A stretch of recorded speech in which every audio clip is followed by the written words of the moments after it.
আসসালামু আলাইকুম, কেমন আছেন সবাই? আশা করি আল্লাহর অশেষ রহমতে সবাই ভালো আছেন। আলহামদুলিল্লাহ, আমিও ভালো আছি। শানুস পাকের ঘরে সবাইকে আরও একবার ওয়েলকাম জানাচ্ছি নতুন আরও একটি নাস্তার রেসিপি দেখার জন্য। আজকে আমি তৈরি করে দেখাবো একটি ডিম আর ময়দা দিয়ে তৈরি ভীষণ মজার বিস্কুট পিঠা।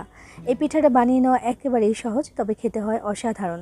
এটাকে চাইলে কেক পিঠাও বলতে পারেন, কারণ গরম থাকা অবস্থাতে এটা কিন্তু একদম কেকের মতো নরম তুলতুলে থাকে এবং রেখে দেওয়ার পরে যখন পুরোপুরি ঠান্ডা হয়ে যায় একেবারে বিস্কুটের মতো হয়ে যায়। তো এই পিঠাটা কিন্তু চাইলে একবার বানিয়ে 1 মাসের জন্য রেখেও খেতে পারবেন, আর ছোট থেকে বড় সবাই খেতে পছন্দ করবে। চায়ের সাথে খাওয়ার জন্য পারফেক্ট একটা মজাদার নাস্তা। তো চলুন আজকের এই নাস্তাটা আমি কীভাবে বানিয়েছি সেটাই দেখে নেওয়া যাক। আর আপনি আমার ভিডিওতে একটা লাইক করে চ্যানেলটি সাবস্ক্রাইব করে পাশেই থাকবেন আশা করছি। বিসমিল্লাহির রহমানির রহিম। প্রথমে একটা ডিম নিয়েছি।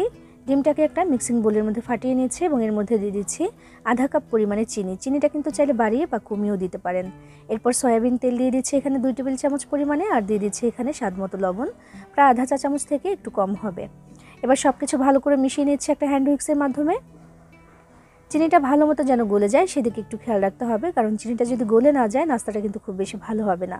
তো ভালো করে যখন চিনিটা গলে গেছে তখন আমি এখানে দিয়ে দিচ্ছি 2 কাপ পরিমাণে ময়দা। ময়দার পরিবর্তে চাইলে এখানে আটাও ব্যবহার করতে পারেন। এরপর দিচ্ছি বেকিং পাউডার, আধা চা চামচ পরিমাণে বেকিং পাউডার দিয়েছি আমি এখানে, বেকিং সোডা কিন্তু দেইনি। এরপর হাত দিয়ে খুব ভালোভাবে মাখিয়ে এখানে একটা ডো তৈরি করে নিতে হবে। ডোটা খুব বেশি শক্তও বানাবো না, আবার একেবারে নরমও হবে না। এই জন্যই কিন্তু এখানে একটা ডিমের সাথে আমি 2 কাপ পরিমাণে ময়দা দিয়েছি। নরম করে ফেললে আমি ডিজাইন করতে পারবো না, কারণ আজকের এই নাস্তাটা বা এই বিস্কুট পিঠাটা আমি তৈরি করব সাঁচের মাধ্যমে একটু নকশা কেটে। তো সেজন্য কিন্তু আমি এখানে 2 কাপ পরিমাণে দিয়েছি, খুব বেশি নরম যেন হয়ে না যায়।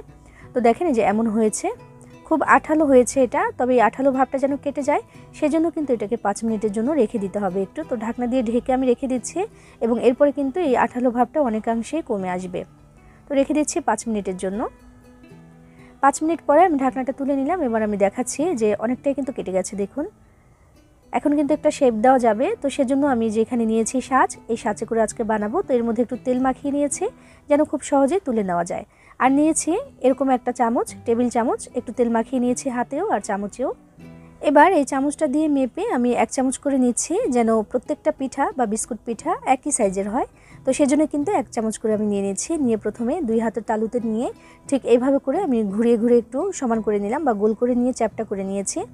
এবার এই সাঁচের মধ্যে দিয়ে চাপ দিয়ে আমি এটাকে আটকে দিচ্ছি, আর এবং অন্য যেই সাঁচটা আছে সেটা দিয়ে চাপ দিয়ে তারপর আমি একটা নকশা কেটে নিয়েছি। এটা আসলে শিখিয়ে দেওয়ার কিছুই নেই, সবাই পারি প্রায়, কারণ এটা দিয়ে সবার বাড়িতে প্রায় পিঠা হয়, তারপরে বরফি, হালুয়া এগুলো বানানো হয়। তো সবাই পারি যে কিভাবে করতে হয় এই কাজটি।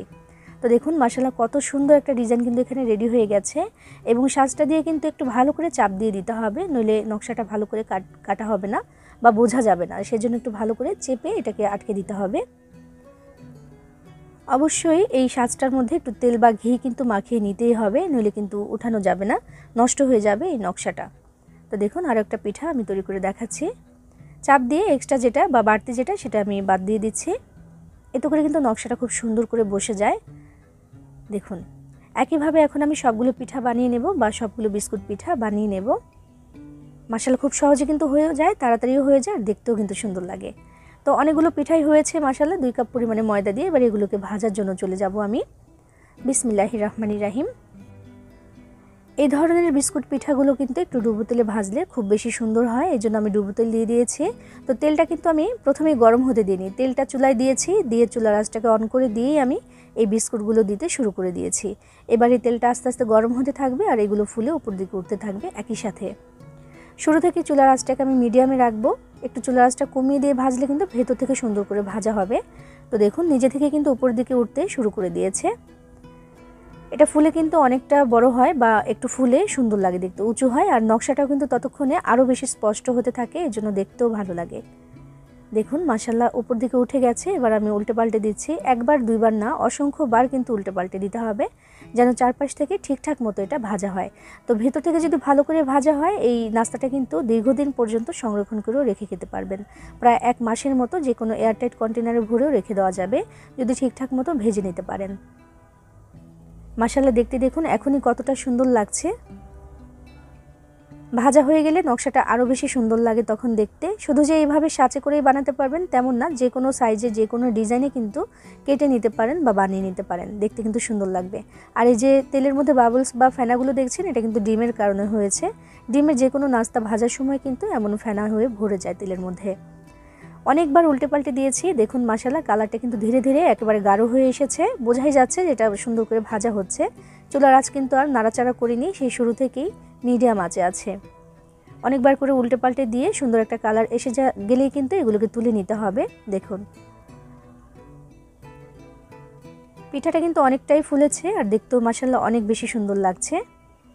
এবার এগুলোকে আমি তুলে নিচ্ছি। দেখুন মাশাআল্লাহ অনেক সুন্দর একটা কালার এসে গেছে। এবার তেল থেকে ছেঁকে তুলে নিতে হবে।